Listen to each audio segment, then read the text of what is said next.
Assalamualaikum warahmatullahi wabarakatuh. Bismillahirrahmanirrahim. Alhamdulillah rabbil alamin. Wassalatu wassalamu ala asrafil anbiya wal mursalin Sayyidina Muhammadin wa ala alihi wa sahbihi wasallim ajma'in, amma ba'du. Para muhibbin, para pecinta kiai, khususnya Kiai Muhammad Siddiq bin Abdullah bin Saleh Talangsari yang kami muliakan. Pada hari ini saya perlu menyampaikan tentang haul Kiai Muhammad Siddiq yang biasanya dilakukan setiap hari Ahad terakhir bulan Sya'ban. Tahun ini insya Allah Ahad 18 April. Karena situasi kondisi corona semacam ini, maka kemudian diputuskan oleh majelis keluarga bahwa haul Kiai Siddiq diacarakan di rumah dan pondok masing-masing.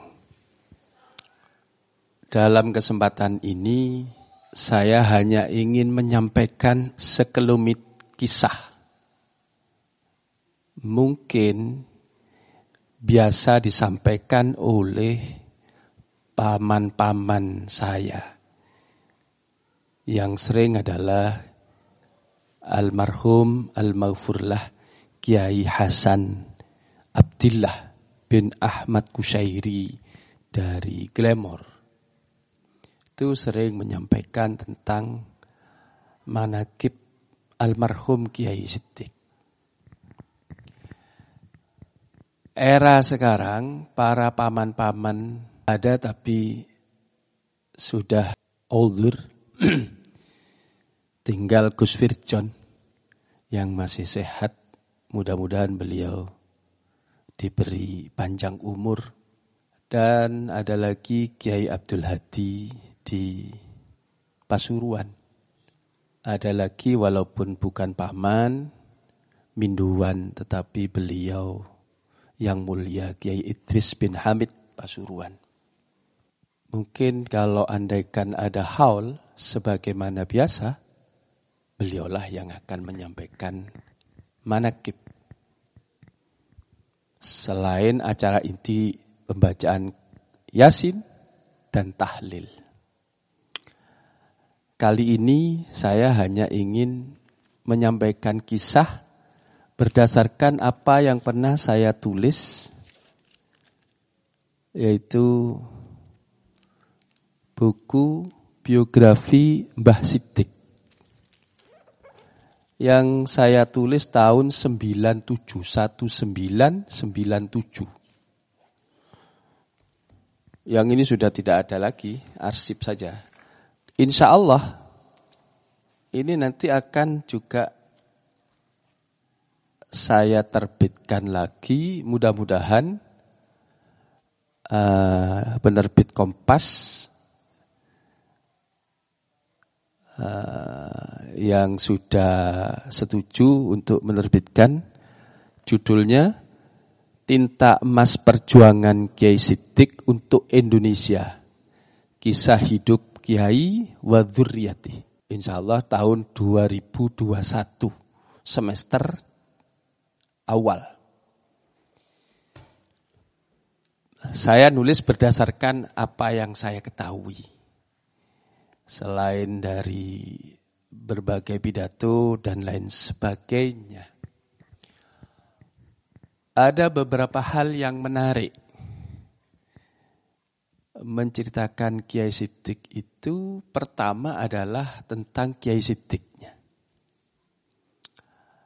Menarik yang kedua adalah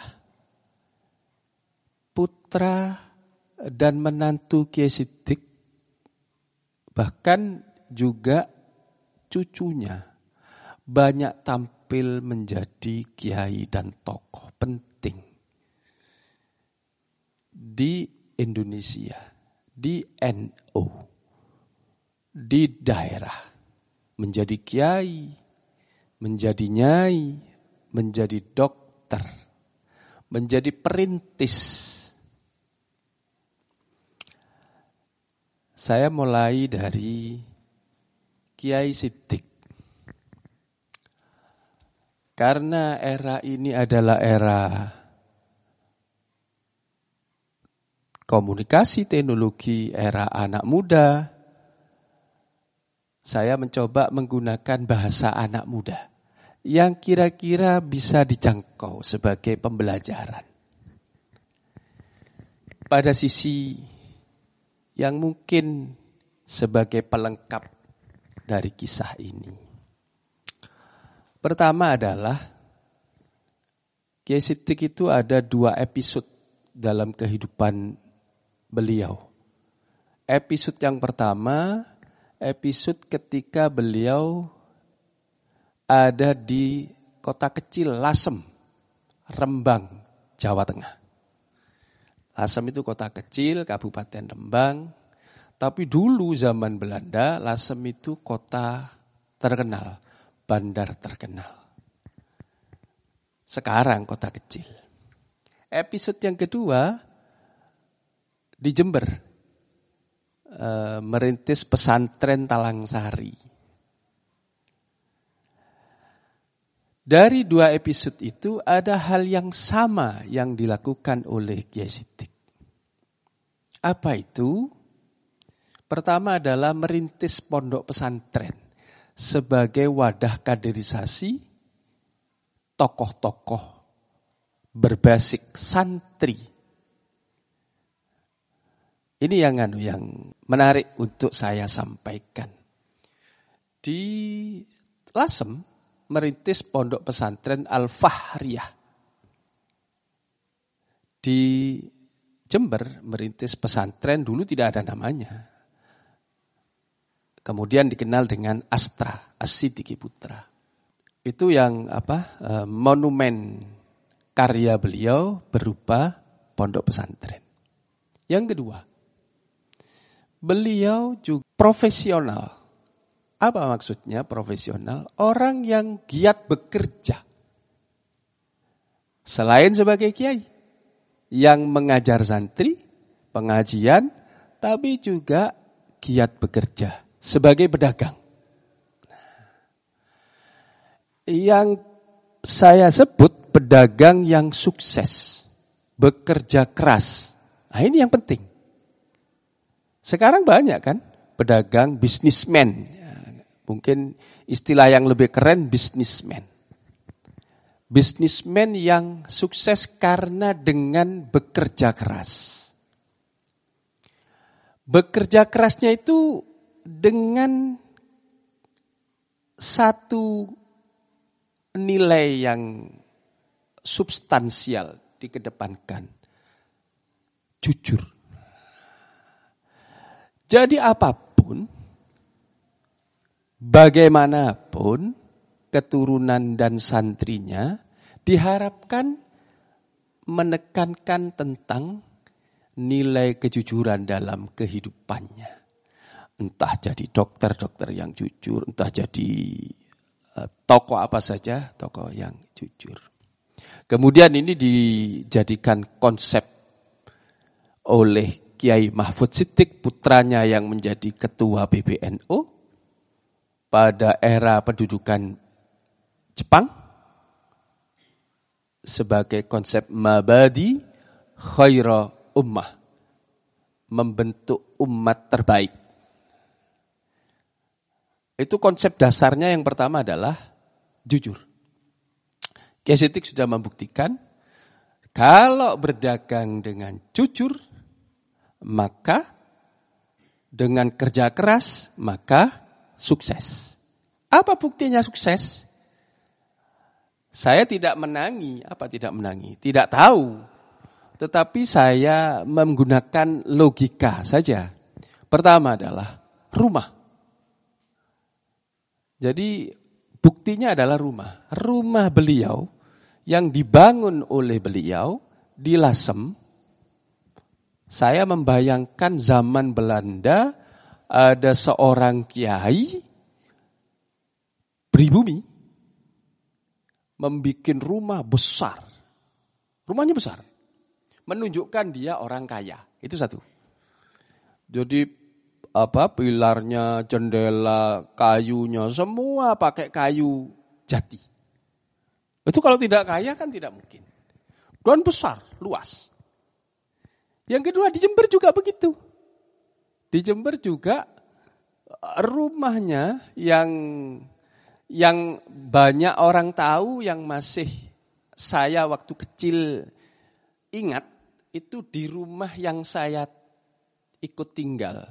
Di kediamannya Kiai Ghafir bersama Bunyai Zulaikha binti Siddiq.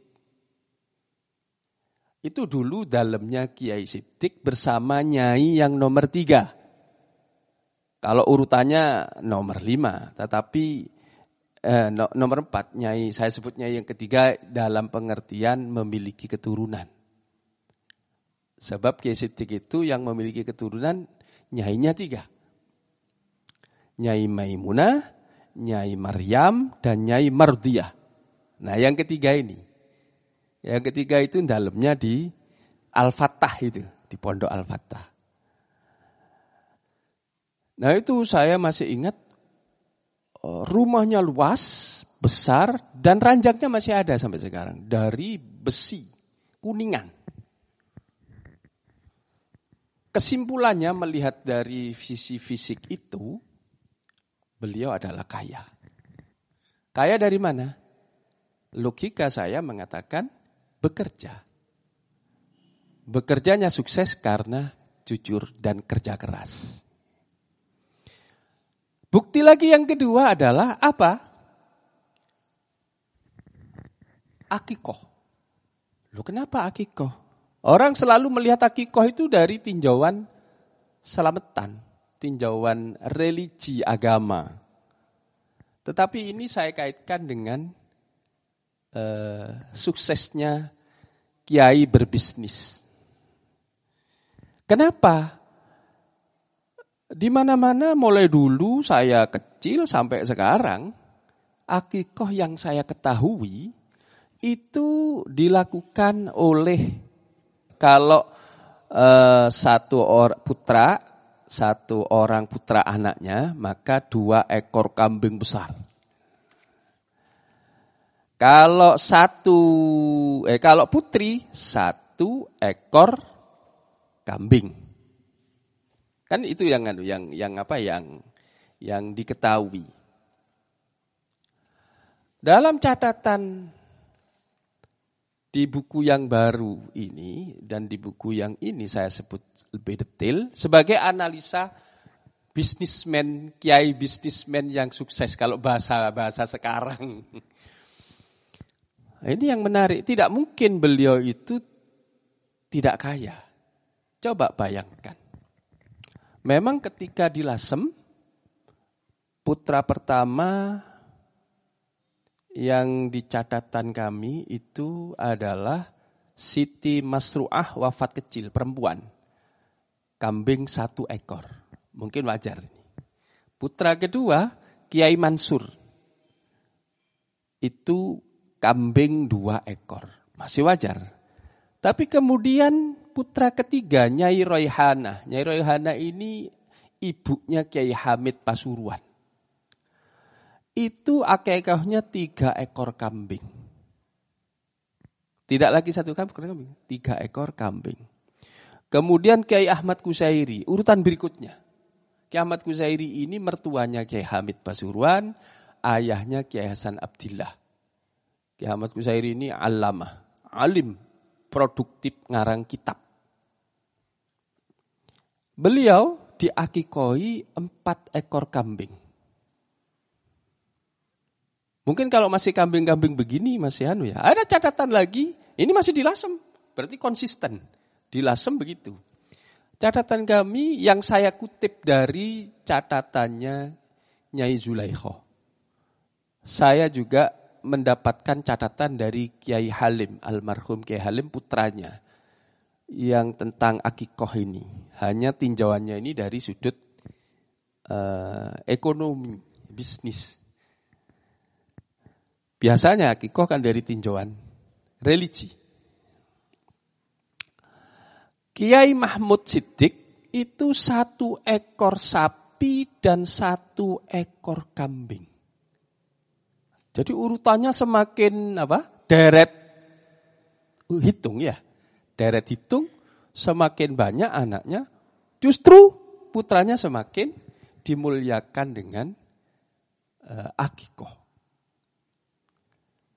Itu ketika para putra-putranya yang dilahirkan dari nyai yang pertama ada di Kota Lasem, yaitu Kiai Mansur yang sugeng, yang sehat sampai besar, sampai berketurunan. Nomor 2 Nyai Royhan. Kiai Mansur ini menurunkan putra namanya Kiai Ali Mansur, yang Kiai Ali Mansur itu mengarang sholawat Badar yang terkenal mendunia. Banyak yang tidak tahu kan? Oh, itu bahkan Bosnia itu sudah ada di daerah Uni Soviet dulu, juga menyanyikan sholawat Badar. Di Azerbaijan menyanyikan sholawat Badar. Azerbaijan di utaranya Iran. Di Libanon. Siapa yang bercerita? Itu yang ada di YouTube. Yang kedua, ada dari kesaksian Kiai Lutfi Ahmad Cangkring yang pernah datang ke Azerbaijan. Itu karangan Kiai Ali Mansur. Nyai Royhana, ibunya Kiai Hamid, punya putra kiai-kiai, cucunya Kiai Hamid yang terkenal kewaliannya. Makamnya banyak diziarahi orang di Pasuruan. Itu yang setelah itu Kiai Ahmad Kusyairi, kemudian Kiai Mahmud. Ini dari istri pertama yang lahir di Lasem. Apa bedanya? Berbahasa Jawa semua. Cirinya kiai-kiai. Tipe leginya kiai semua ini, kiai-nyai. Begitu nyai kedua, Nyai Maryam, putra yang tertua Kiai Mahfud Siddiq, yang kemudian menjadi ketua umum PBNU dalam usia muda, 30 tahun. Meninggal juga usia muda, 35 tahun. 36 atau 35 tahun itu. Dalam catatan kami, Kiai Mahfud Siddiq diakikoi 1 ekor sapi. Jadi bukan kambing, 1 ekor sapi. Kiai Halim, adiknya, 1 ekor sapi dan 3 ekor kambing. Nyai Zainab, yang kalau Kiai Halim ini yang merintis pesantren Putri Asri. Dan bahkan ada cucunya, manantu cucunya yang merintis sholawat di Malang yang terkenal itu. Riyadul Jannah. Wow, itu luar biasa itu. Nyai Zainab Siddiq 2 ekor sapi dan 3 ekor kambing. Akikoh. Kiai Abdullah 5 ekor sapi. Kiai Ahmad Siddiq 6 ekor sapi.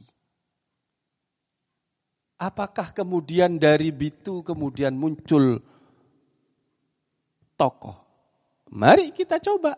Kalau kepingin kita menurunkan putra-putra yang mulia, lewat dari itu. Ini yang kira-kira bisa kita tiru. Semua bisa kan? Untuk bekerja keras, kaya. Tetapi yang sulit kadang-kadang akikohnya ini. Bukan tidak bisa. Beli mobil bisa, akikohnya belum. Akikohnya yang sejumlah itu maksud saya. Yang terbanyak dari catatan kami, mbah saya, Nyai Zulaikho, 9 sapi. Ada lagi adiknya, di catatan kami ini, Ning Sofia, 9 ekor sapi. Nyai Zulaikha, maaf, 7 ekor sapi. 7 ekor sapi. Yang paling banyak Ning Sofia 9 ekor sapi. Akikoh. Yang biasanya 2 ekor kambing dan 1 ekor kambing kalau perempuan. Saya melihat di Jember beliau punya 2 istri, banyak putra, tapi juga diselamati dengan sapi untuk akikohnya. Kalau tidak kaya, kan tidak mungkin. Berarti beliau kaya. Rumahnya besar, luas, tapi tasyakurnya, rasa syukurnya itu luar biasa. Sehingga kemudian diimplementasikan dalam bentuk menyembelih beberapa ekor sapi untuk putranya. Jadi ini sesuatu hal yang bukan tidak mungkin bisa kita tiru. Ada pelajaran yang bisa kita tiru dari generasi berikutnya, kapan saja. Tentang apa yang sudah dilakukan oleh Kiai Siddiq. Kiai Sadid Jauhari dari Kencong dalam suatu acara haul, saya lupa tahun berapa itu, menyampaikan di haul itu waktu ceramah. Menariknya Kiai Siddiq itu beliau sendiri wali. Wali itu dalam pengertian banyak hal, solihin, alim, tapi juga putra-putranya terkenal. Yang terkenal mulai dari nasional ada nama Kiai Mahfud Siddiq, Ketua Umum PBNU. Putra bungsunya Kiai Ahmad Siddiq, Rais Am PBNU. Saya belum pernah melihat itu, 2 bersaudara menjadi tokoh puncak PBNU. Selain itu ada juga Kiai Ali Mansur yang mengarang Sholawat Badar. Di tingkat lokal yang merintis sekolah-sekolah Islam ada nama Kiai Dhofir. Kiai Dhofir itu mulai dari IAIN. Kalau sekolah di sini Kiai merintis sekolah wajar ya, tapi sekolah kemudian dinegrikan. Sekolah kemudian diserahkan kepada NU seperti UIJ. Nah, itu. Hampir semua sekolah yang berbasis Islam. MAN 1, dulu namanya SPAIN. MAN 1, itu Kiai Dhofir yang merintis. PGA, Pendidikan Guru Agama. Dulu kemudian sekarang MAN 2. Dulu PGA, itu Kiai Dhofir yang merintis. Bersama ponaan-ponaannya yang lain dan beberapa tokoh yang lain. Tapi inisiatornya, Bondoni dan lain sebagainya itu Kiai Dhofir. Jadi ada tokoh namanya Kiai Dhofir yang merintis sekolah-sekolah Islam. Di lokal Jember. Yang nasional tadi sudah disebutkan. Ada juga yang produktif mengarang kitab. Kiai Ahmad Kusyairi. Yang dalam usia muda sudah mengarang kitab. Usia 18 tahun. Ini saya tulis.